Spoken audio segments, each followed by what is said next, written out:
আসসালামু আলাইকুম। এখন থেকে কোনো প্রমোশনাল এসএমএস পাঠালে বিটিআরসির নিয়ম অনুযায়ী প্রমোশনাল এসএমএস কন্টেন্টগুলো বিটিআরসি দ্বারা অ্যাপ্রুভ হতে হবে। আজকে আমরা দেখব কিভাবে এই পোর্টাল থেকে ক্যাম্পেইন এর জন্য কন্টেন্ট অ্যাপ্রুভ করবেন এবং প্রমোশনাল এসএমএস পাঠাবেন। প্রথমে আমরা মেসেজিং অপশন থেকে ক্যাম্পেইন কন্টেন্ট পেজে যাব। এখানে আমাদের সকল কন্টেন্টগুলো দেখতে পারবো।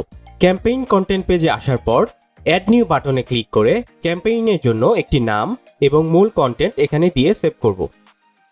বর্তমান নিয়ম অনুযায়ী ক্যাম্পেইনের কন্টেন্টটি অবশ্যই 70% বাংলায় হতে হবে, অন্যথায় কন্টেন্টটি বাতিল হয়ে যেতে পারে। স্ক্রিনে দেখতে পাচ্ছেন কন্টেন্টটি এখন ইন রিভিউ স্ট্যাটাসে রয়েছে, তাই আমরা কন্টেন্টটি অ্যাপ্রুভ হওয়ার জন্য অপেক্ষা করব। এক্ষেত্রে জানিয়ে রাখা ভালো, একটি কন্টেন্ট অ্যাপ্রুভ হতে সর্বনিম্ন 5 মিনিট থেকে 24 ঘন্টা পর্যন্ত সময় লাগতে পারে। সাধারণত প্রমোশনাল কন্টেন্টের ক্ষেত্রে বিটিআরসির অ্যাপ্রুভালের জন্য এই সময়টুকু দরকার হতে পারে। স্ক্রিনে দেখতে পাচ্ছেন কন্টেন্টটি অ্যাপ্রুভ হয়েছে। এখন আমরা এই কন্টেন্টটি যতবার ইচ্ছা ক্যাম্পেইনের জন্য ব্যবহার করতে পারবো। এবার মেসেজিং অপশন থেকে ক্যাম্পেইন পেজে যাব।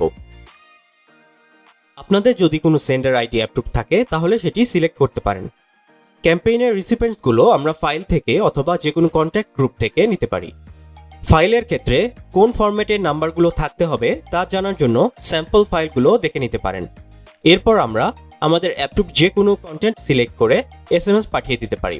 আমরা যারা এপিআই ব্যবহার করি এবং এপিআই ব্যবহার করে প্রমোশনাল এসএমএস পাঠাতে চাই, তারা এই কন্টেন্ট আইডি ব্যবহার করে প্রমোশনাল এসএমএস পাঠাতে পারবো। এর জন্য এপিআই সিলেকশনে কন্টেন্ট আইডি নামে একটি নতুন প্যারামিটার যুক্ত করা হয়েছে। আশা করি আপনারা সম্পূর্ণ প্রসেসটি বুঝতে পেরেছেন। আমাদের সাথে থাকার জন্য ধন্যবাদ।